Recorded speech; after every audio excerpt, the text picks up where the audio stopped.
So, this is my first time in Eastern Europe and Ukraine, so I'm excited to be here. I'm really looking forward to everything that I can learn.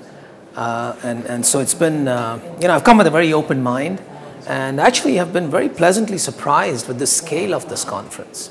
And that's really my first impression. When I came in here, I thought it was a conference for a couple of hundred people, but I just realized that there's a couple of thousand people here. So that's my first impression is, wow, how does a small country like Ukraine with, a small internet ecosystem pull off a conference this size and scale with such important people?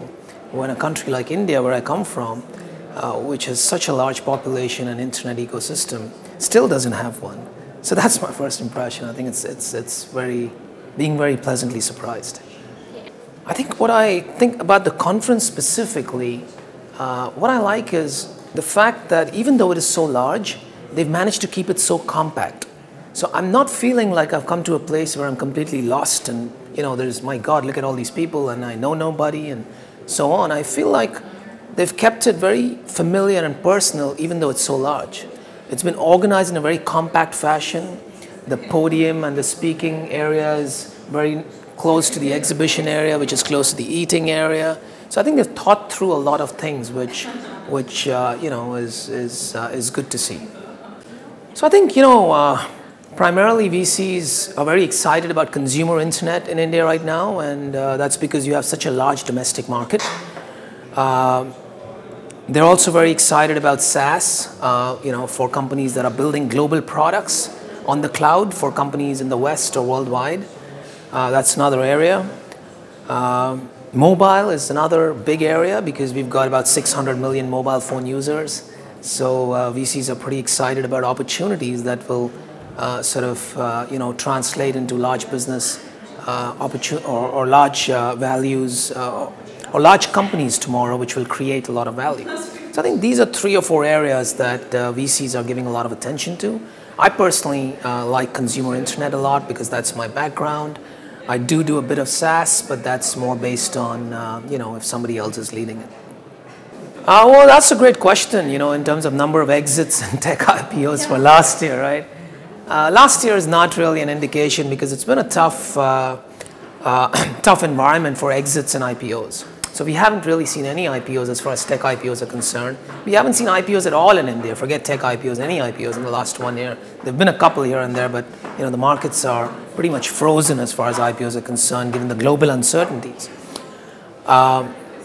Even exits for VCs have been secondary sales. There have been a few. I think there have been a handful. I think what we are seeing right now is there's a lot of attention on early stage investing in India. So a lot of angel funding, startup groups have been formed. I myself am an investor in 2 startup funds. I've invested in about 20 different early stage companies. So I think the exits will come. It's a longer term story. I think over the next 4 or 5 years, I think you'll see the most value created in India as far as entrepreneurship is concerned. And I think the exit ecosystem will follow. So I'm not too concerned about it in the short terms. I think that depends more on the global markets and uncertainties and domestic sort of macro issues. But over a longer period, I think many of these things are getting addressed as we speak. That's a very interesting question. I think today, if you had to look at VCs, operating in India, I think there's everybody's there. But I think what's important is how many are active. So, and I consider active meaning somebody who's done at least 1 investment in the last year, right? So I think there's only really 15 to 20 very active VCs in India today. And I'm obviously not taking PE companies into account. I'm talking simply about VCs and not startup funds as well.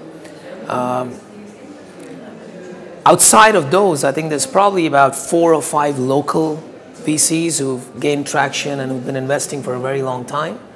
So in all, there's about 25 odd, active VCs that I see in India. And as far as competing in terms of local VCs and foreign VCs, well, I think they've both sort of found their, differences in terms of approach and and identifying deal flow and so on. I think there's enough of deal flow today. It's really about being able to stay local, understand the ground realities, and to be able to identify the few companies that are really going to succeed in the long term. So we'll see what happens on that front. But as far as deal flow is concerned, I think there's enough for more than 25 VCs today.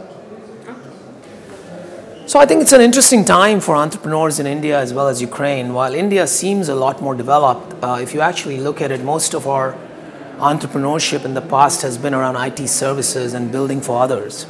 As far as consumer internet is concerned, or building your own products for SaaS or global markets, that's just starting to emerge in the last 3 or 4 years.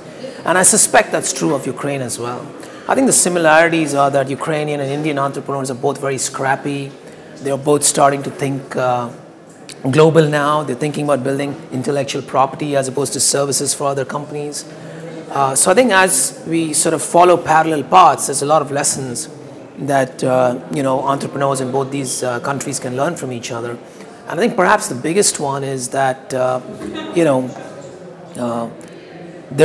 was never a better time to start thinking global and to think product as opposed to services.